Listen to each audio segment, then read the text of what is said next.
for someone with real musical talent.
There's a poet named Brian Doyle, whom I like. He writes long run-on sentences, one after another. This is titled, "The Newspaper Guy." 4 days a week, the newspaper guy drives by at dawn or dawnish and flips the paper toward our house from the window of his olds. It lands in a different spot every single time. This fascinates me no end. I mean, he's flipped it hundreds of times, and not once that we remember did it ever land in the same place twice. My lovely wife is fascinated by how wide the range of landing sites is. The garden, the path, the rosemary bushes, the annual booming dandelion farm. Once, the welcome mat by the door. Once, amazingly, on the chair by the door. A spectacular shot when you think about it. Twice I have been unaccountably up early enough to see the thing done. He slows infinitesimally from about 20 miles per hour to 19, and out flies the paper. He's an older guy from what I can see. Probably this is his second job, or he's retired and picking up a little cash. The day when the paper was delivered by a boy is gone. I was that boy once. Now it's the guy in the olds. We take the little astonishing things for granted. People make the paper and manufacture it and distribute it, and 4 mornings a week a man calculates lift and arc and parabola with a fine and experienced eye and whip of the wrist. It's just a tiny thing, but it isn't small at all, is it? All the attention is on economics, the decline of papers, the man forced to take on a second job, the old battered car held together by spit and tape. But he's great at the thing he does every morning, even if sometimes his throw causes a ruckus among the tomato plants. The whole essential point of every religion and all genuine forms of love is to see the miracle of what is right in front of you. Isn't that so? Attentiveness is the first food, the overture in the unimaginably intricate, gracious symphony. Something like that.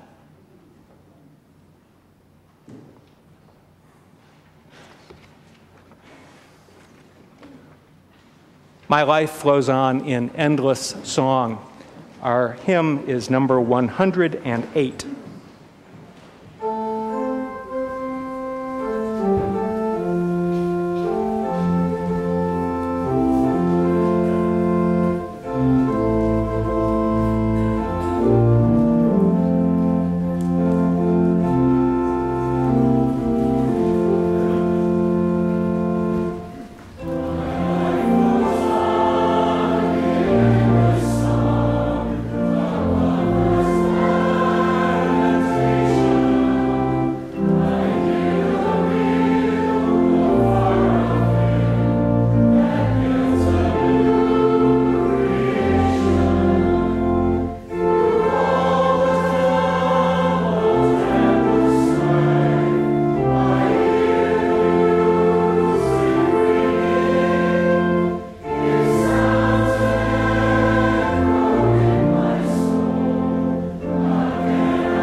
And we join in the words of our unison affirmation.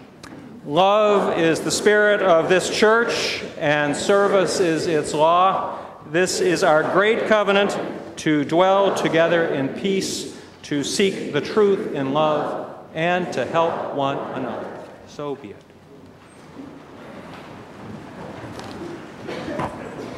Good morning. Welcome to the First Parish in Bedford, an old church for a new world. Welcome to new visitors and to old friends. Here in this church, human beings have gathered since 1729, seeking a higher purpose and deeper life than they could find alone. Here, the ordinary is sanctified, the human is celebrated, the compassionate is at hand.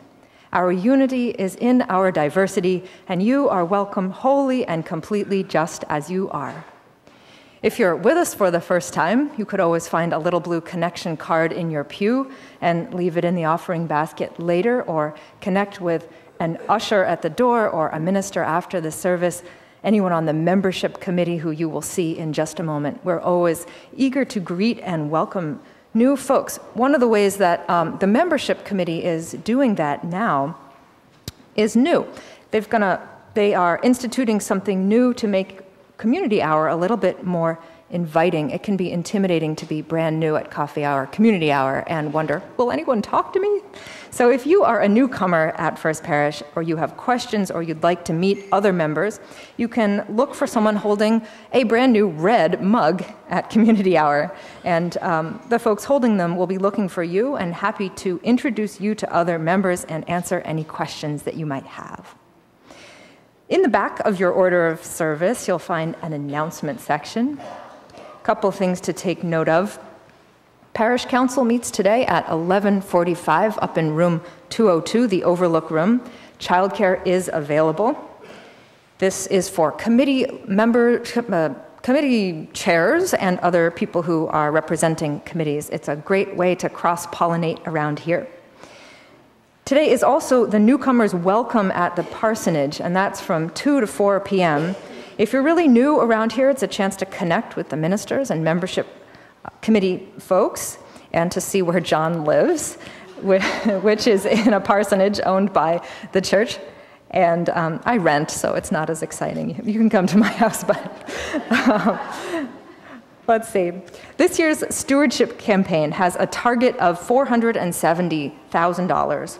You can see this is our list of folks who've pledged. On the left is last year's pledges, and we're still a little bit short. This year we have 50 less, and we're hoping that if you haven't had a chance to pledge yet, or if you can help us meet our 80,000 shortfall, we would love for you to contribute a tiny bit extra and help us meet our budget goals. And it is always appreciated if you can do anything at all. We know that some people are not able to, and if you are someone who is, thank you so much. And your generosity comes in very many forms, not only money.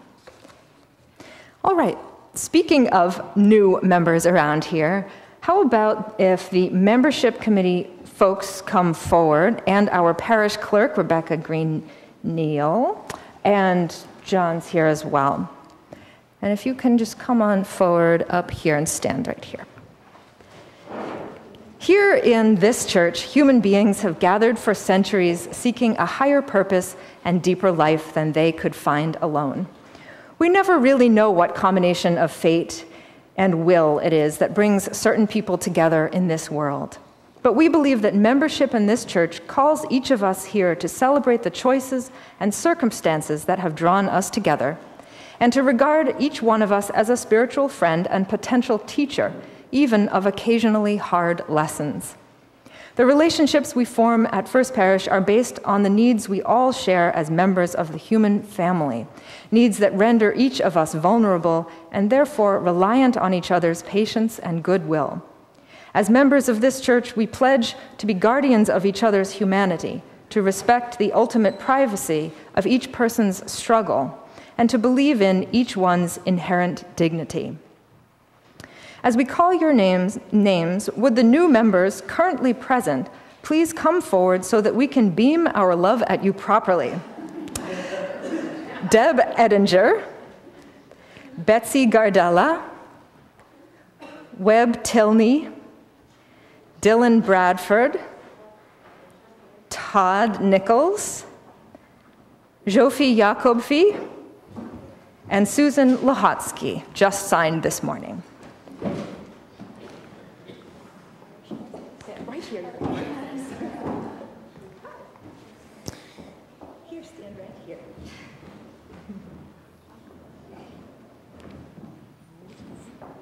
some of these people, like Susan, have been coming since the fall, and some, like Deb, have been coming for years and years and years. And that's the way it goes around here. And then there are people who grew up here, like Dylan.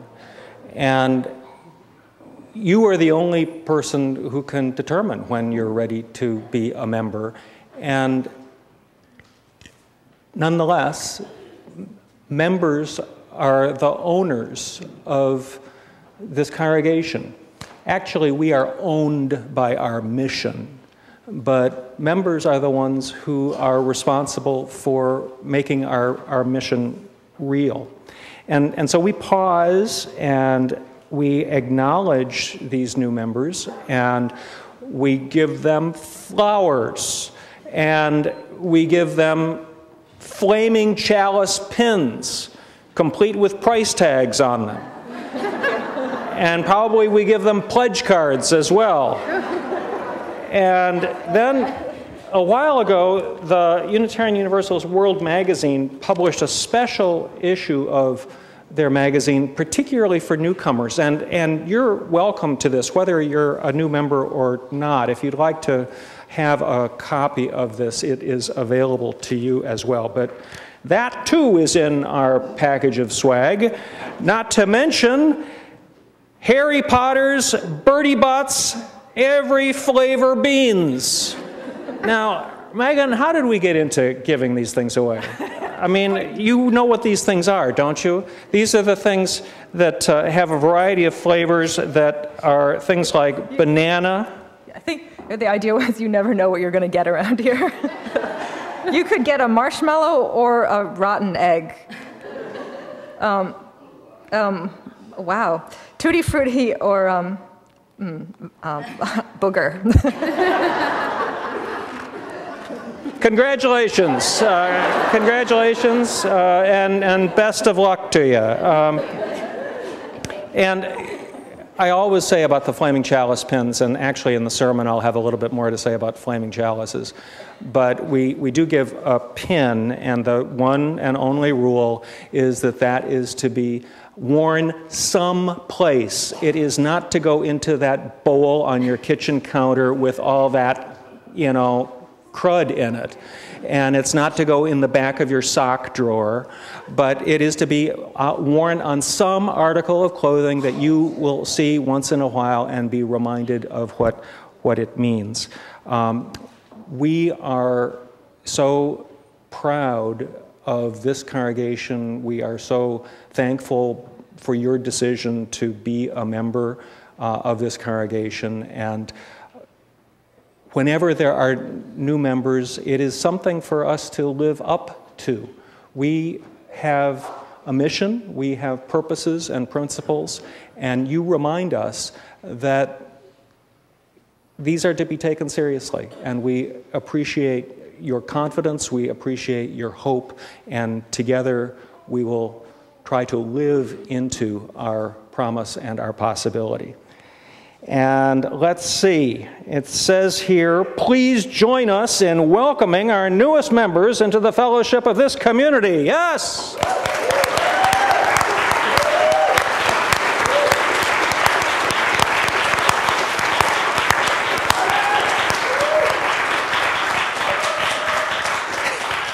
Oh, do that again. Come on, who did the, somebody did that, right? Oh, well. Rebecca, you're up. You did it. Hi, I'm the parish clerk, so I have a few words to start off our welcome for new members. Particularly happy to welcome Dylan as a new member.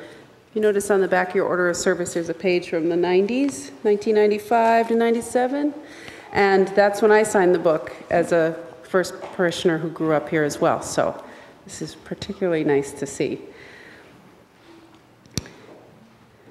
Friends, you have joined a free church, a church with a proud heritage. No creed will bind your heart or mind.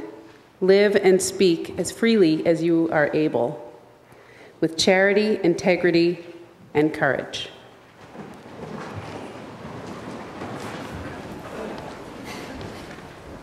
We welcome you into our liberal religious community.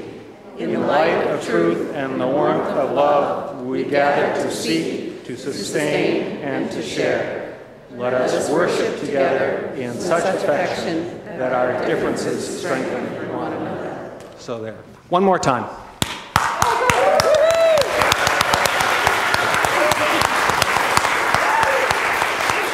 Good, and while you guys go back to your pews, we can still stay standing because we're going to learn a new little hymn, and this is a hymn about sanctuary, and so its words take on a particular meaning at this time in our history, and Dean and Buffy are going to be teaching that, and kids and their teachers can go off to ingathering as we sing.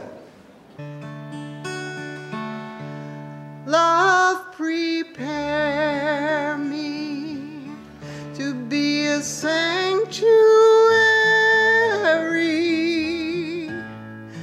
pure and holy,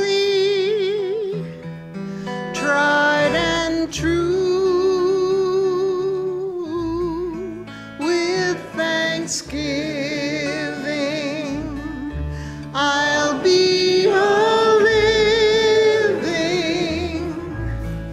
sanctuary for you.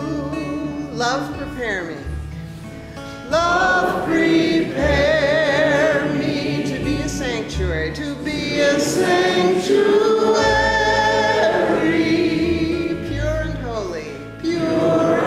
holy, tried and true, tried and true. With thanksgiving, I'll be a living sanctuary,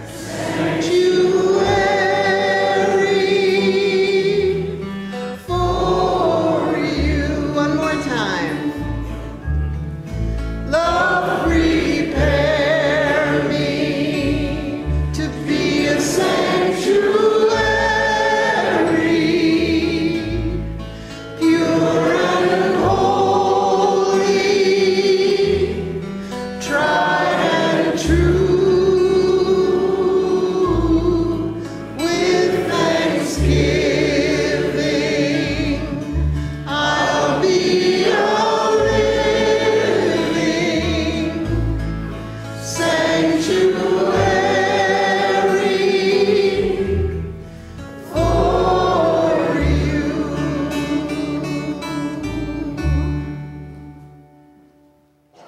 I'm inserting a reading here.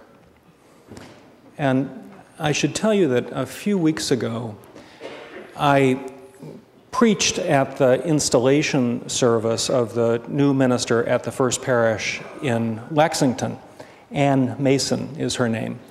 And I wrote an entirely fresh sermon for her installation. And I just wouldn't want to deprive you of hearing that sermon. And so I have a variation on it that is my sermon today. And there are parts of it that some would say were political. And it's often very difficult to figure out what's too much politics, what's too little politics. You can say some very innocuous things like, people, you should be kind.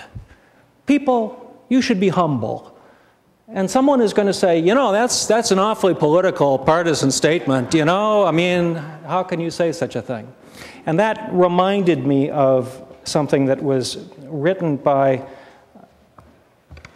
a Unitarian Universalist minister named David Rankin a number of years ago, and he was minister of our church in San Francisco, and he had a piece that he titled Manna from the Mailbox.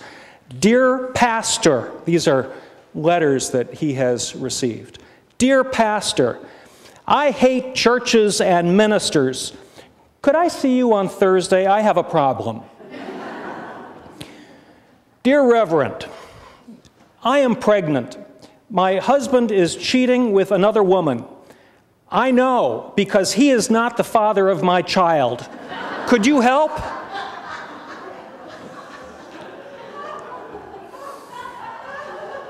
This is the one that took me back to this reading. Dear sir, politics has no place in the pulpit. When you said that in choosing between Nixon and Humphrey, we should vote for the best man, you were obviously attacking Mr. Nixon. Dear Reverend Rankin, I am moving to San Francisco. I need an apartment, a good paying position, insurance or advertising, and a park for my dogs. My father was a Unitarian in Needham, Massachusetts.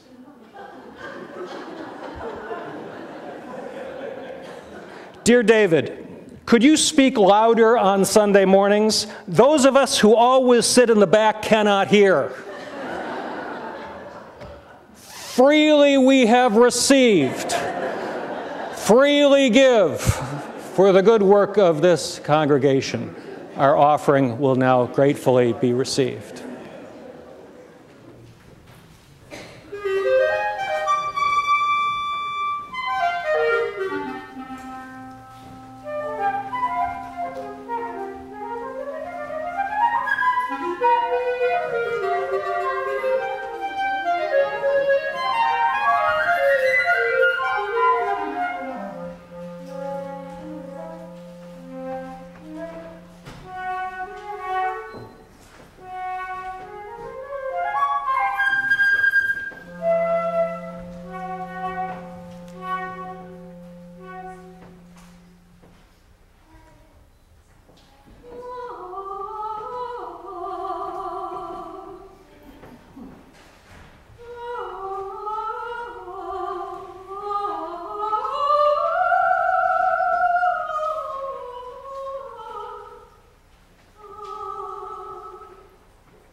101 days.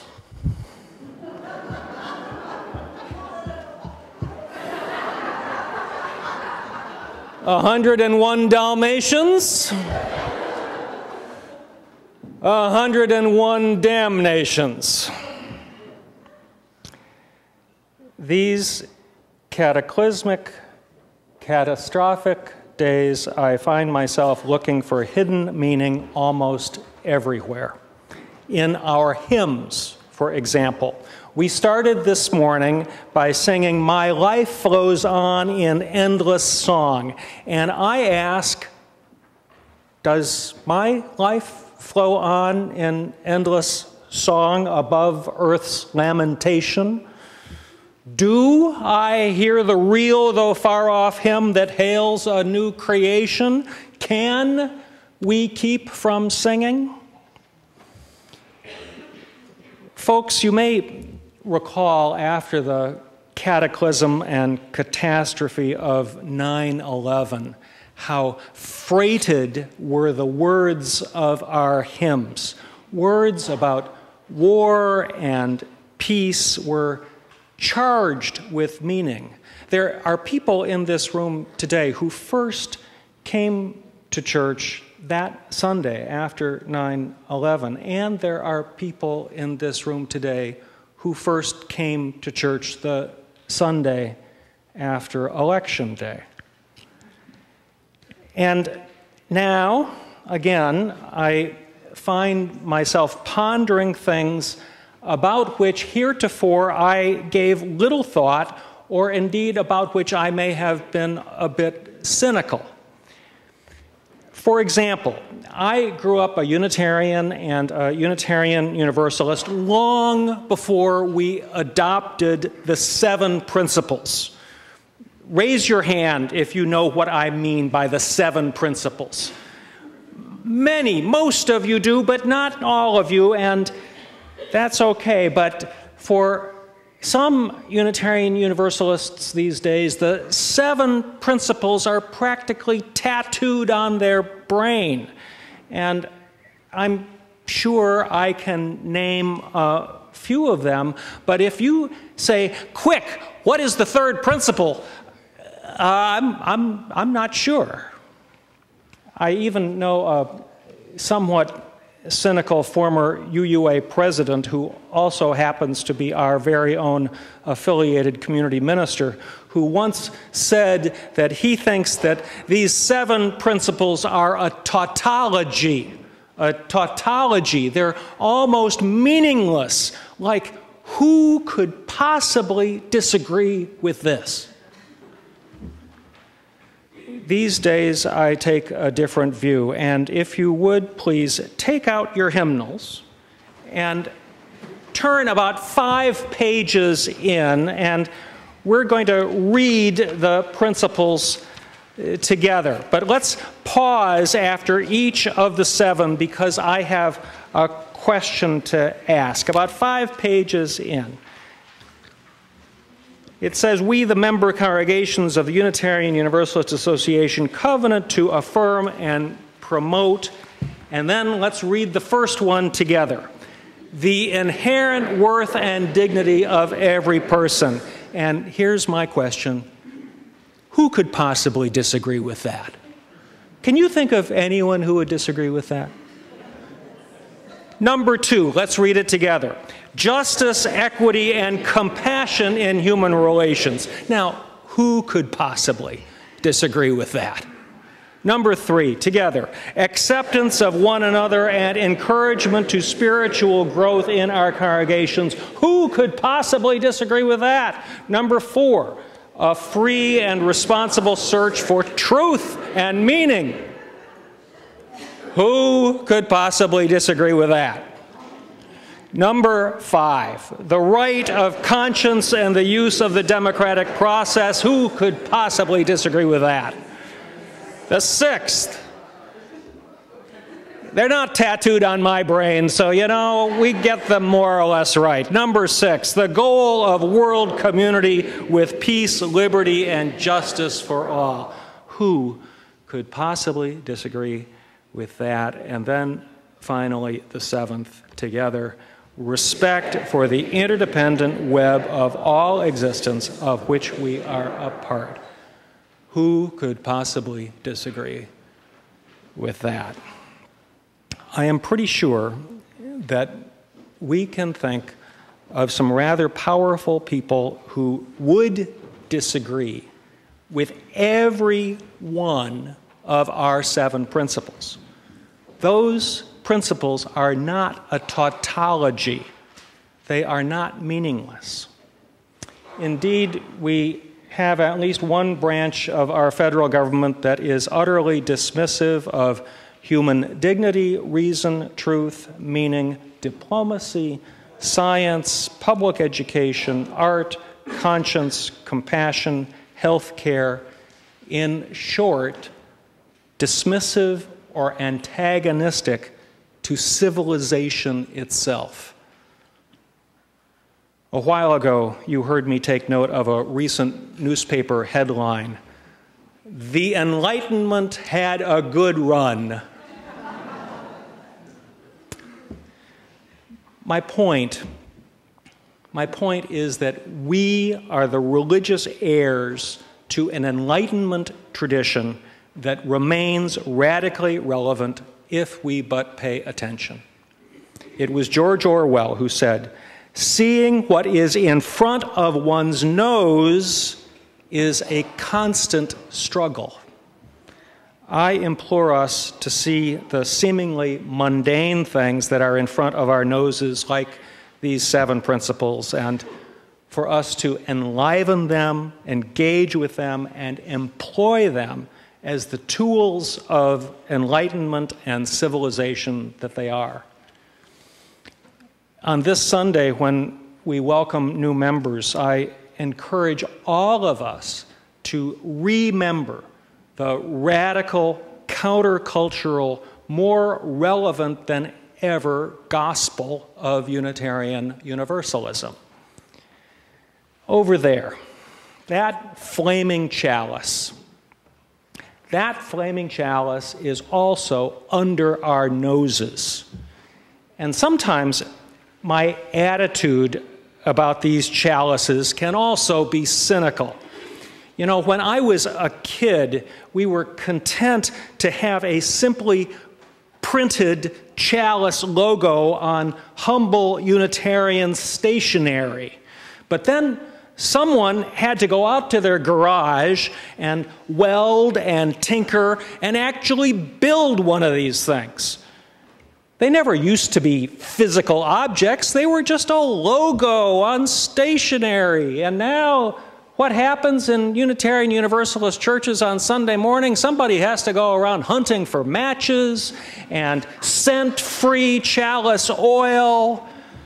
And sometimes the wick is too short or too long. Maybe you've seen me in the middle of the services. I'll try to pull that wick up and I'll get the oil all over my hands and I'll be wiping my hands on the carpet.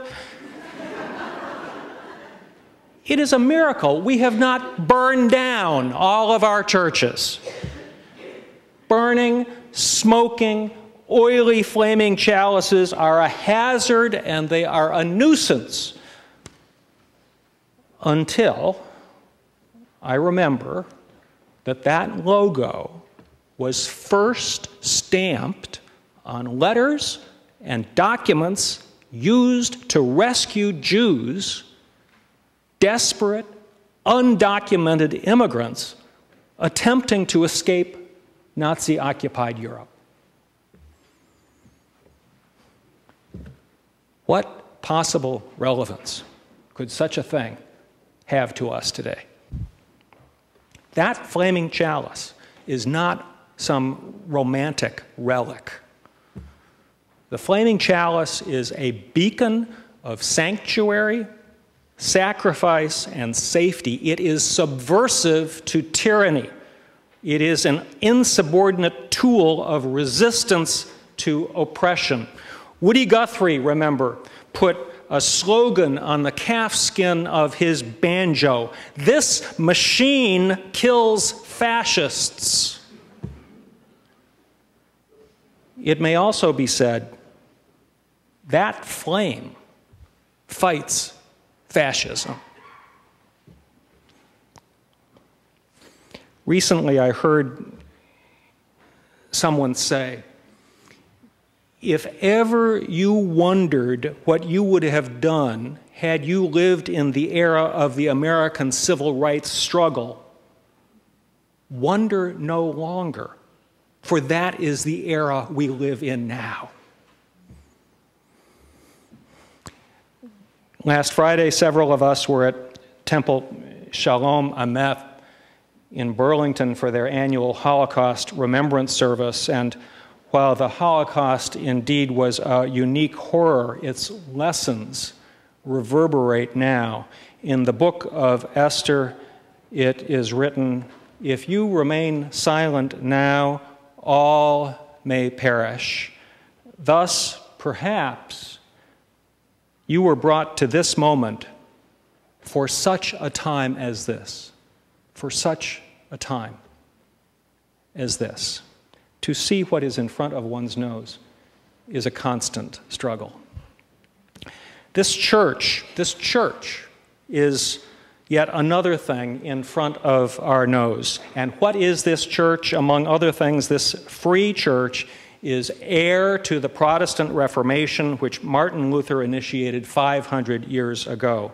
A once unified Western Christendom had a great fall, and all the Pope's horses and all the Pope's men could not put Christendom together again. And just as the Enlightenment assailed the divine right of popes and kings and orthodoxies of every sort, here in New England, in the cauldron of the American experiment, here at the birthplace of American liberty, here amidst shots heard round the world, here emerged a natural religion no longer dependent on the supernaturalism of divine revelation, but a religion which affirms that if there is holiness to be experienced, that holiness shall be experienced by our human senses. A religion of free pulpit and free pew. A religion accessible to all people. A religion not of partialisms that separate the saved from the damned, but a religion instead of unities and universals. Here emerged a religion founded upon our common experience of the world and that which is real. In a recent essay, George Monbiot asks, what is our greatest modern peril? And he says that our greatest modern peril is to screen ourselves off from reality. He says, it is no longer rare to meet adults who have never swum except in a swimming pool, never slept except in a building, never run a mile or climbed a mountain, never been stung by a bee or a wasp, never broken a bone or needed stitches, without a visceral knowledge of what it is to be hurt and healed, exhausted and resolute, freezing and ecstatic, we lose our reference points. We are separated from the world by a layer of glass. Climate change, distant wars, the erosion of democracy, resurgent fascism, in our temperature-controlled enclosures, all can be reduced to abstractions. Now, I appreciate temperature-controlled enclosures, but ours is a religion not of abstractions, but of realities. Ours is a religion meant to leave the building. Ours is a church built on a foundation of natural religion, of human experience and not abstractions, of visceral knowledge of what it is to be hurt and healed, exhausted and resolute, freezing and ecstatic, for these are our only true reference points. To see what is in front of one's nose is a constant struggle. It is said that a catalyst for the Reformation was Gutenberg's invention of the printing press, and now many say we face another Reformation with the advent of the internet, the hammer stroke of Luther having been succeeded by the keystroke of Tim Berners-Lee. Do you know Tim Berners-Lee? Tim Berners-Lee is the inventor of the World Wide Web, and he lives in Lexington, and he is a Unitarian Universalist. Today, reality is not merely subdivided, but it is infinitely segmented, atomized, pixelated, bits and bytesificationed. And in addition to all the enormous accessible benefits of this new world, everything in the present era has also been so broken down. Some, say you can now choose your own news, choose your own facts, choose your own reality. Some would claim that even truth is relative. A recent issue of Time magazine had the cover question, "Is truth dead?" And truth, it appears, is whatever you can get away with. This church, this thing in front of our noses, is founded on a differing conviction that reality is real, that facts are not subjective, and that truth is not truthy, but true. The President of the United States said recently, "I play to people's fantasies." This church, this thing in front of our noses, plays not to people's fantasies, but to human realities, to human hopes, to human needs. We play to the unities and to the universals. When, in 1729, the Massachusetts legislature accepted the petition to establish a town of Bedford, they did so on condition that a meeting house be built here on land held in common, this Bedford Town Common. This was the first church, and for more than 100 years, the only church in Bedford. And when in 1817, 200 years ago, this building was built, town and church remained one in commitment to the common good. And then in the 1830s, church and state separated and other churches were built, but still First Parish remains here on the Bedford Town Common, shall we say, right here in front of our nose. To see what is in front of one's nose is a common, constant struggle. That our first parish occupies a privileged place proximate to the common is no Patriots' Day providence. And here I must pause in amusement at my alliteration. That this first parish occupies a privileged place proximate to this common is no Patriots' Day providence.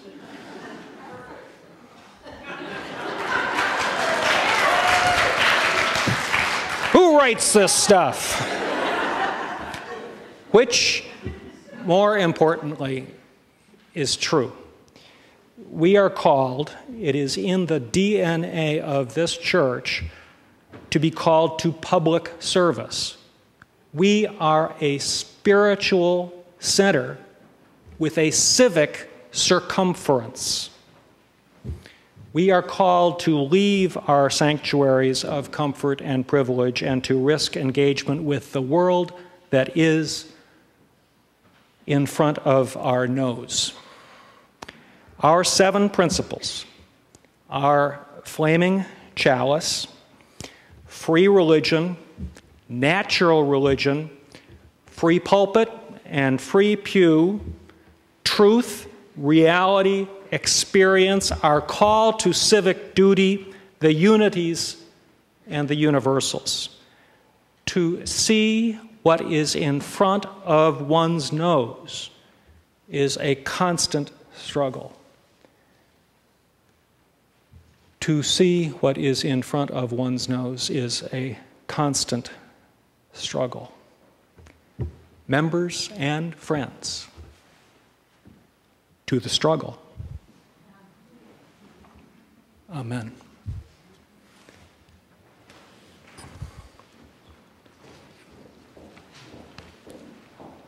Now, we're going to sing a particularly insurgent closing hymn, and there is a hymn quite similar to this in our hymnal.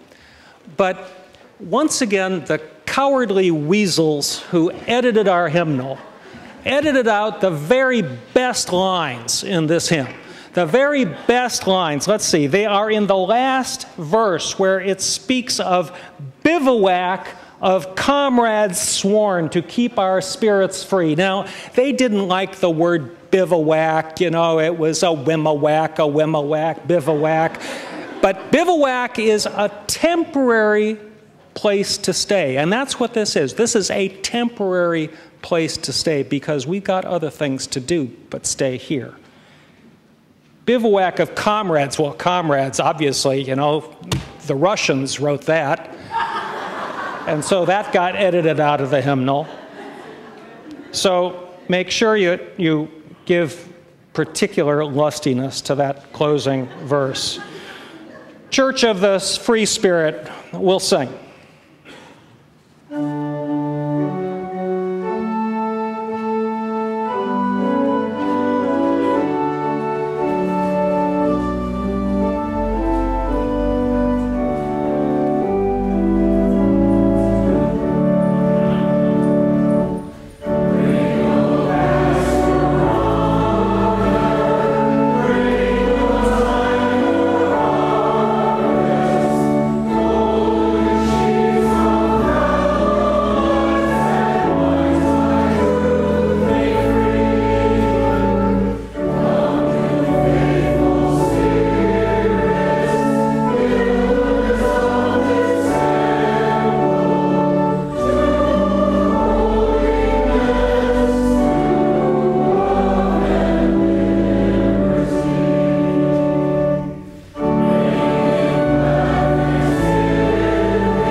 And let's just read that last verse together in unison. Together. Church of pure reformers, pioneers undaunted, bivouac of comrades sworn to keep our spirits free. Long o'er life's swift river, preach the eternal gospel, faith, hope, and love for all humanity.